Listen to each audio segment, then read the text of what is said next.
So we're here today to talk about Chapter 173, 443 from the Department of Ecology in the state of Washington. If you're not familiar with this rule is, that's the entire point of the discussion today. This is the rule for the state of Washington to control HFCs and refrigerants. And the purpose of the rule is to really bring their greenhouse gas emissions under control in the state of Washington. And refrigerants are going to take on an even higher profile over all of our very short lives in the next 2 weeks, a short period of time, the next 2 weeks. But the state of Washington is right on top of it. And they have a really great team working on it. They're cooperative, easy to get along with. They're a sponge for information. So if there's something that we bring up that's relevant today and I share that with them, I have a really strong feeling that they'll listen if it's germane to what they're doing. All right. Everybody on this call is probably incredibly familiar with all of the different places where HFCs can be located. But maybe some of them that you don't know about are fire extinguishers, aerosol cans, unitary AC units, and foam. And one of the things that the state of California has done a really deep dive on is how foam affects their HFC emissions. What you may not know, and I'm happy to answer any questions, but I'm not going to drill really deep, is that foam accounts for a significant amount of emissions at the end of its life. And there's very few companies that actually compress the foam and extract the refrigerant. What they tend to do is put the foam along with the AC units or refrigerators into the landfills. So they don't want to count this emission when they're determining their factor. Anyone have any questions on that? Okay, so here's the applicable requirement under 1050. Rule 1050, House Bill 1050, is what defines 173, 443. And each of these items along the left side are the descriptions of the items in the regulation. The state is not completely finished this yet, but the group on the right are the items that you should pay attention to. And one of the items that you'll notice missing from this group on the right, if you've participated in any of our historical meetings, is process cooling. It is not defined in this regulation at all.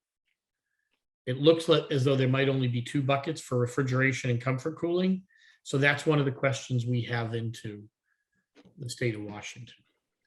Another question we have into the state of Washington is a more specific definition for refrigeration and comfort cooling.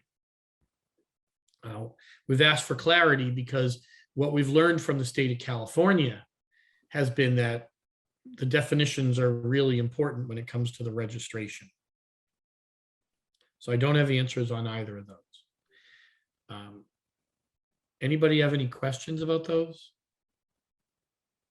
All right.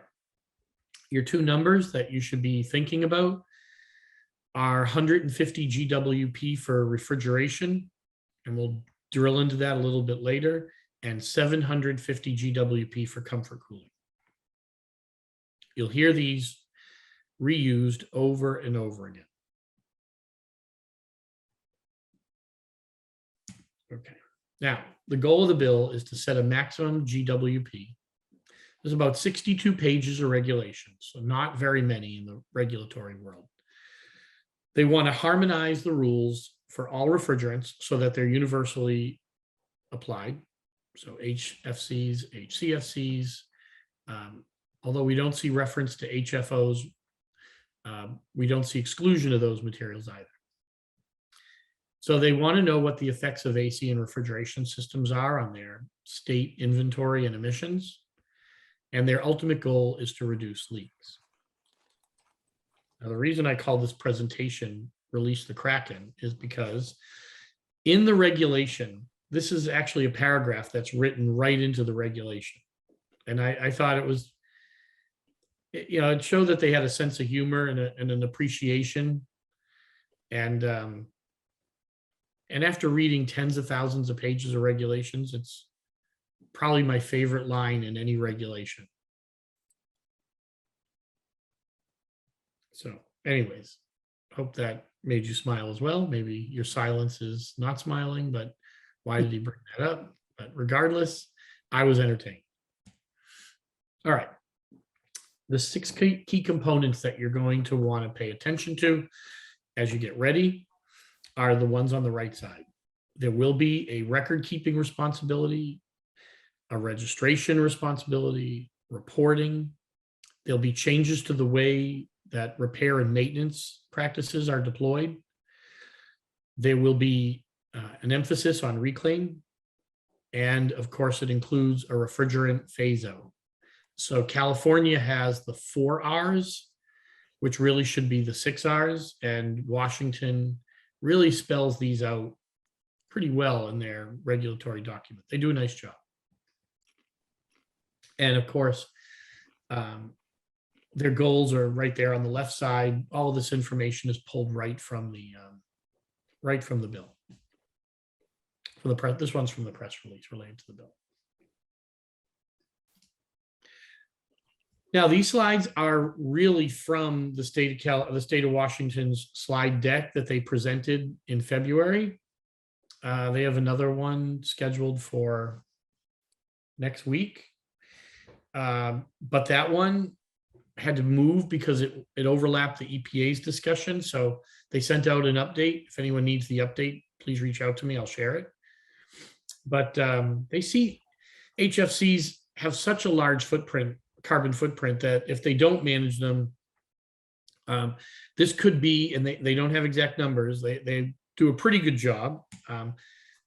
They estimate them,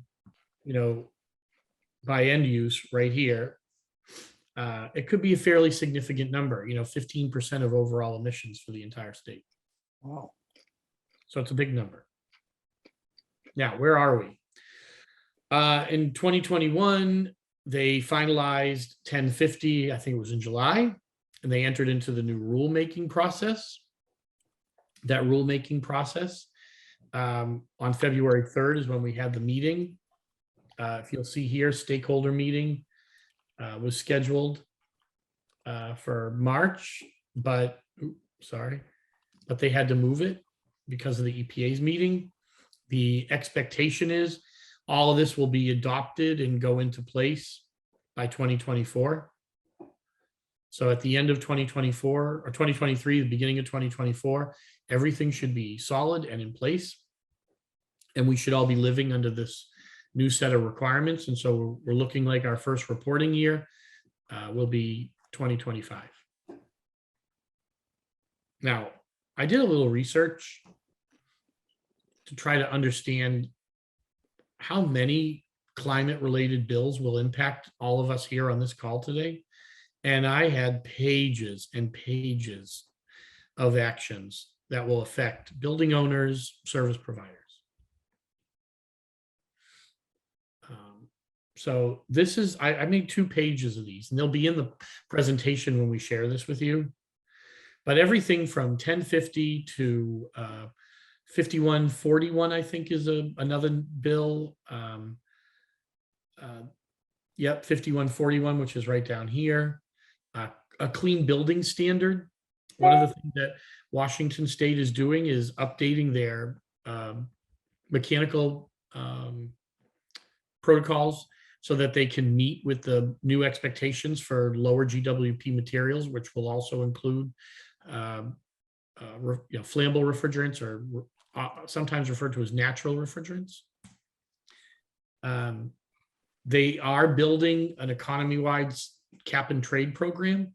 So expect a lot more attention to be paid to refrigerants as we get closer on some of these. But the cap and trade program goes into effect next year, a year from right now. So it's important. And one of the additional things they're doing, because they're catching up quick on the state of California, is they're putting building retrofits and this is a broad term, it's not just refrigerant retrofit, this is really energy retrofitting, or when you change out a building, you make a modernization improvements. So it's really part of the DNA of the state. And when it goes into effect, unlike California, that took years to come up to speed on how they deployed these requirements, the state of Washington's deployment process will be a lot more abrupt and rapid, and a lot more educated when they do it.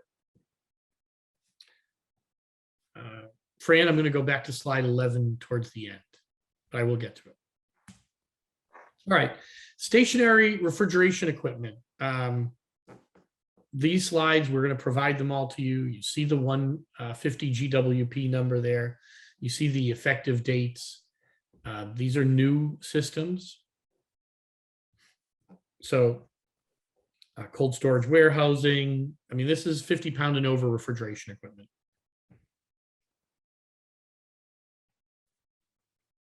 All right, and so these may be no surprise to you if you've already been participating in the state of Washington's online presentations that they've been hosting. The only exception you'll see to this, of course, is the 750 down here for ice rinks. And I still think that that's a hotly contested item. I know a lot of people would like to see that number down closer to 150. Air conditioning units are here. And we see activation dates of 2024, 2026, 2025, of course. And these are very similar numbers to the ones that California is talking about. So if you've been on those calls, you're starting to see a real alignment. And AHRI has been participating in all of these meetings and also behind the scenes discussions. And we have been reading through their comments as they make them. But they're all very sensible. There's no pushback. There's just an expectation to manage the timeline. But this timeline's pretty well baked into place now. These are exemptions, and notice what they say, you know, less than 50 pounds. So no surprises here. No one's getting away with anything.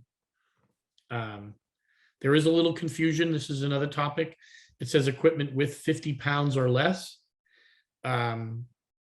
Other documents say with 50 pounds or more. So we're asking for some clarification because it's not universally explained in all the documents.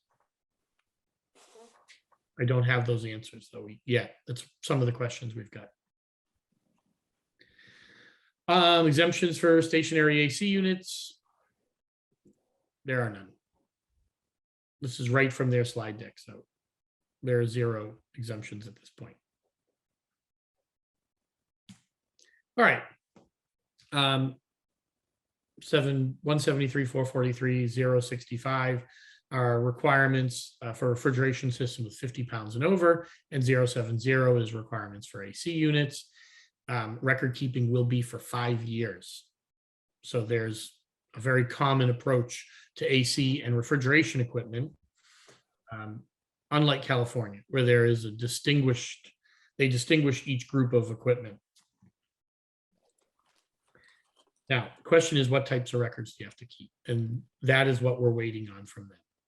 The expectation is it was going to be very similar to the state of California. Refrigeration R3 records. So leak inspections, retrofits, installs, shutdowns. Those will all be documented just like they are in California. One of the big things that I wanted to pause on and take a second and make sure that everybody understood is some of these, they call them optional elements. They don't seem optional when you read them. It's around nameplates and labeling. And anybody who's on this call and is part of the service world or is an owner operator recognizes that this is probably one of the most technical, tactical challenges we're going to face. Nameplates get damaged by weather. Someone put a control panel over the front of them. The expectation is that you will have access to a nameplate on the actual appliance. I'm going to show you something from AHRI in a second, but It's for all air conditioning and refrigeration equipment.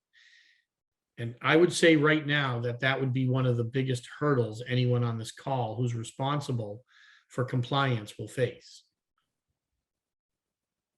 Does anyone have any questions about that? If nobody does, I'll go to the next slide, which is similar to this, but it dives a little deeper. All right, I'm gonna go. This is the section, product labeling. That's section 173, 443, 070, subsection 3C and subsection 4A. And I want you to expect that if you're refrigeration people and you're building a field assembled unit, pay close attention. It does not give you an exemption. Now, the box on the left is exactly as it says. For instance, 3C here is in the black box with the white lettering. And I did not include 4A because I didn't want to clutter this. But 4A is for, let me read it to you. 4A is equipment related to foam and substitute refrigerants that are used. So it's very similar. So I didn't want to put it on there and have a really cluttered page. This is already kind of busy.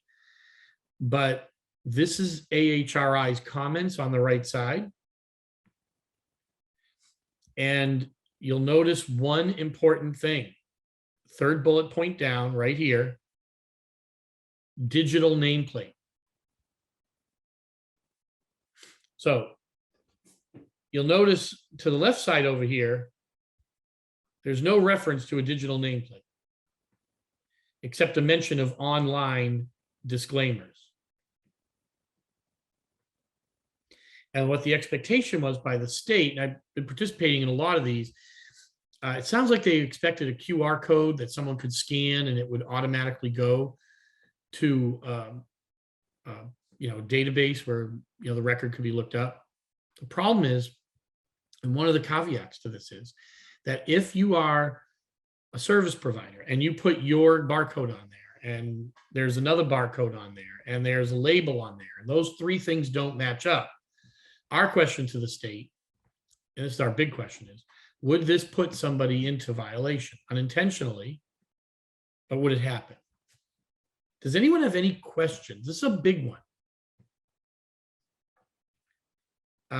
Let's see, Cynthia, is the labeling requirement specific to manufacturers produced labels, or an original tag is damaged or removed? Can a new label be created by the owner and placed and replace it? That's what we're looking for clarification on. We have submitted comments on this, and we feel really strongly that that's the spirit of what they're asking. But it's not been memorialized in an actual regulation, so we're still uncertain about that.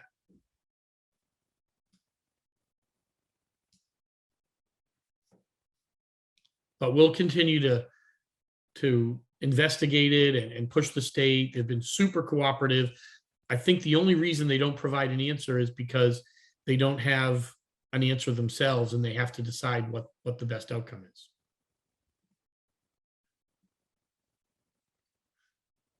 All right, those of you who wear glasses, get ready for the next slide, but don't worry, I'm going to include it when we share it. It's hard to read, but I want to point out that, in my opinion, at this point, this label, this asset label, is one of the most important aspects of the state of Washington Department of Ecology 173/443 regulation. Does the EPA or CARB have any type of labeling requirement? No, not specifically.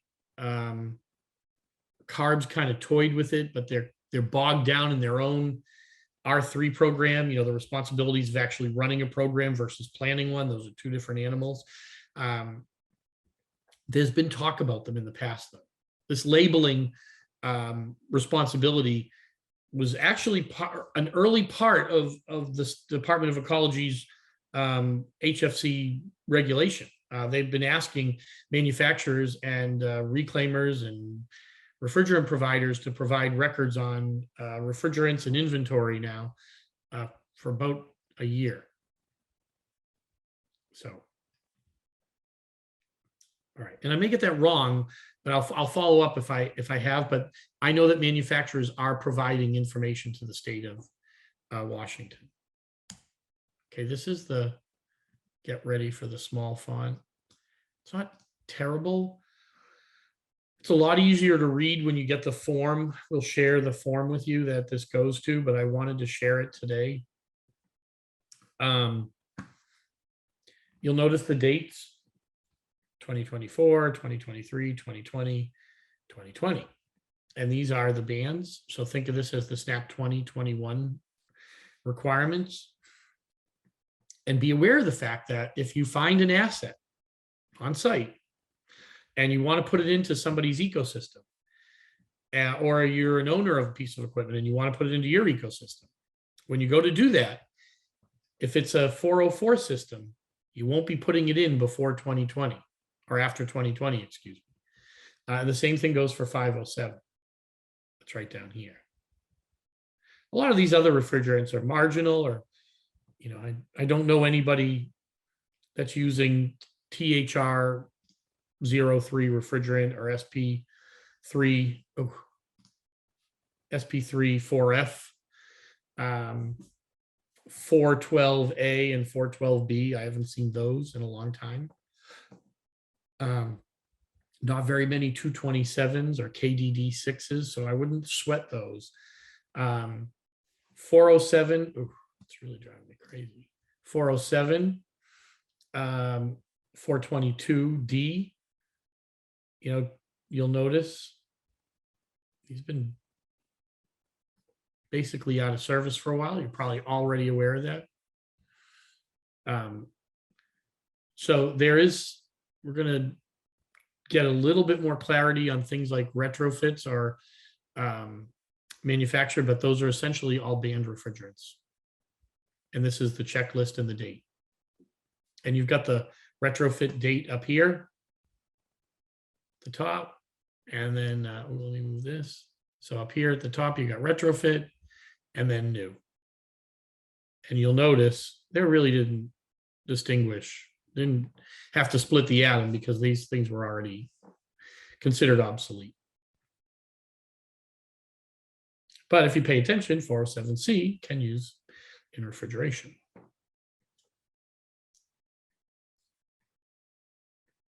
Any questions? Okay, I see Susie. Is that only for newer systems or for the older 20+ year systems?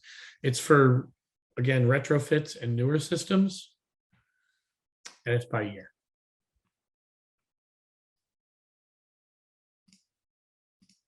All right, what should you be doing?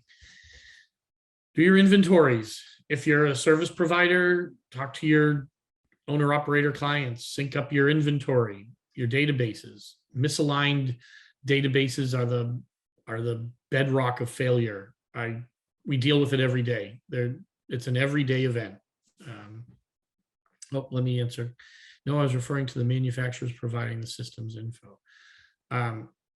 Susie, no, they've been providing that info on newer equipment that they're bringing into the state and building up a data registry of assets that come from manufacturers with charge amounts.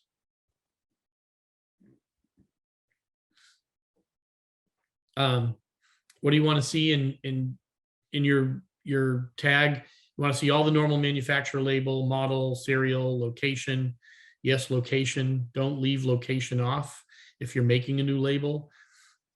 Category, type of equipment, you know, what it's cooling is as important as what refrigerant and how much charge is in there.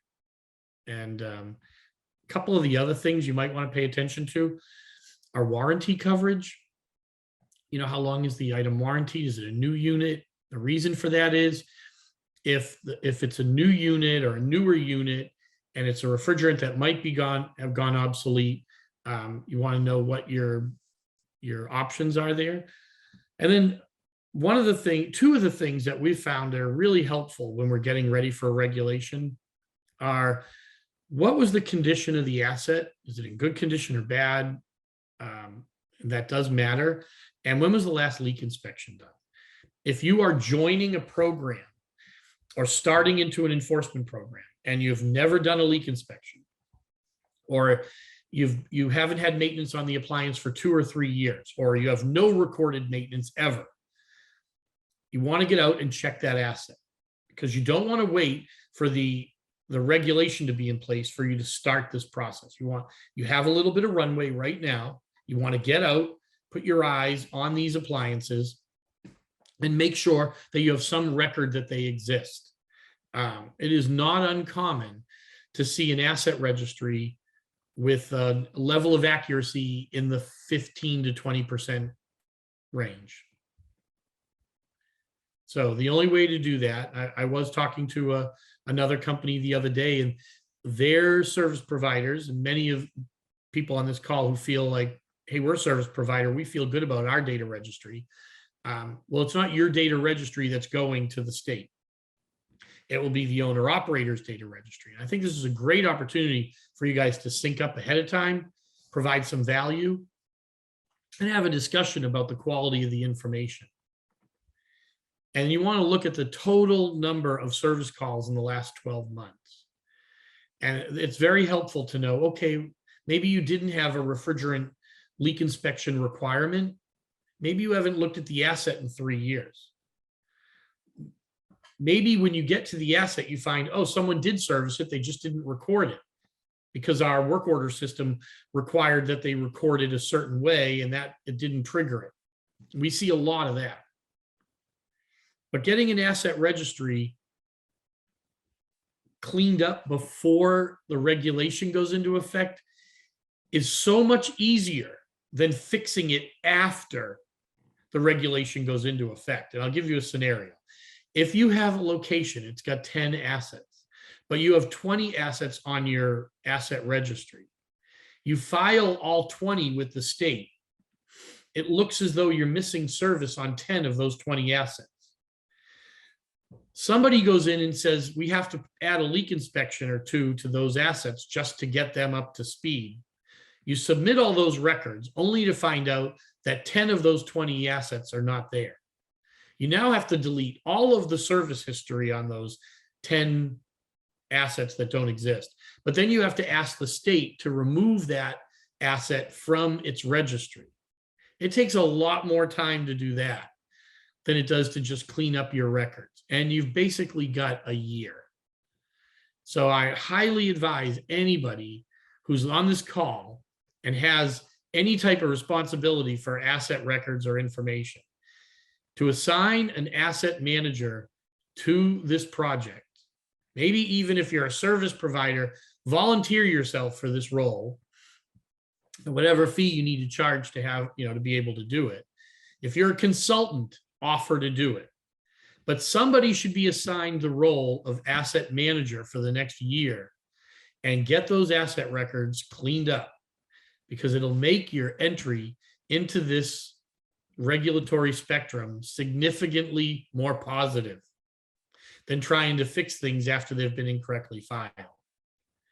And I called this plan the What is Your HFC Exit Plan, because you have no idea at this moment, if your asset registry is bad, what your impact is from HFC phase down. And we're using the word phase down because that's the official word. But I'm going to tell you it's a phase out for everybody on this call over the next 15 years. Actually, 14 now. So that phase out is going to go really rapidly.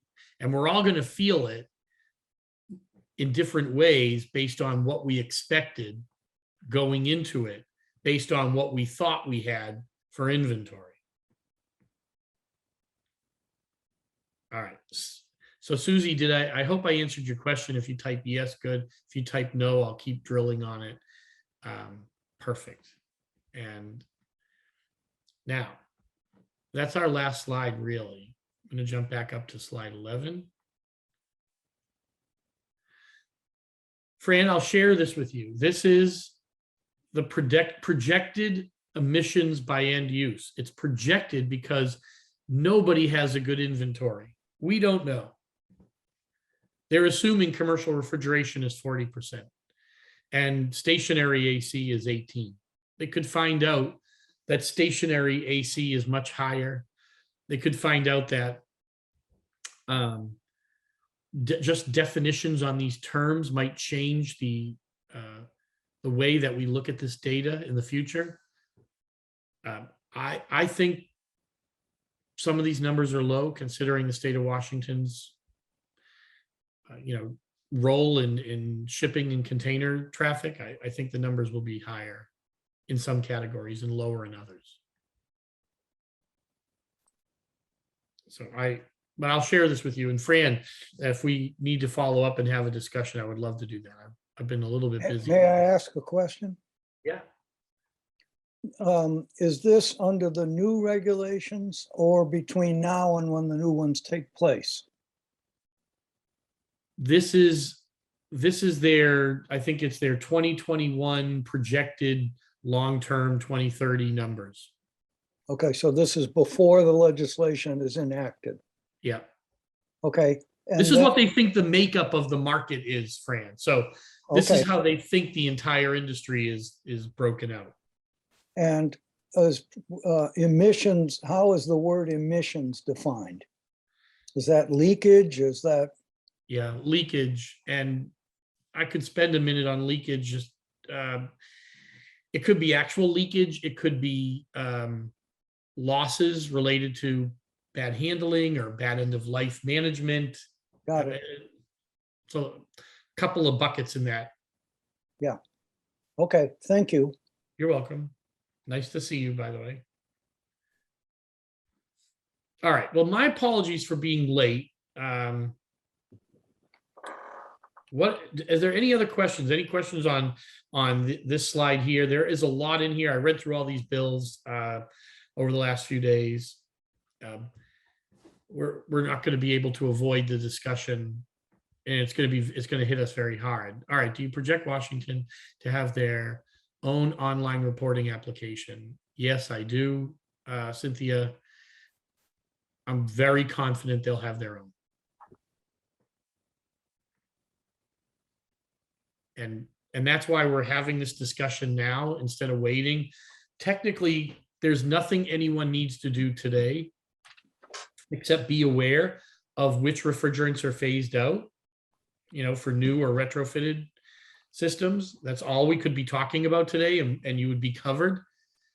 But if you are in the state of Washington or responsible for an asset in the state of Washington, you need to be getting ready for the asset registry and appliance labeling responsibility. It is a monster of a task. And anyone who's been through it knows that you don't want to underestimate the requirement to get those assets correct. Anyone who's not been through it might think that I'm over dramatizing the challenge of getting an accurate asset registry together. I promise you I'm not. I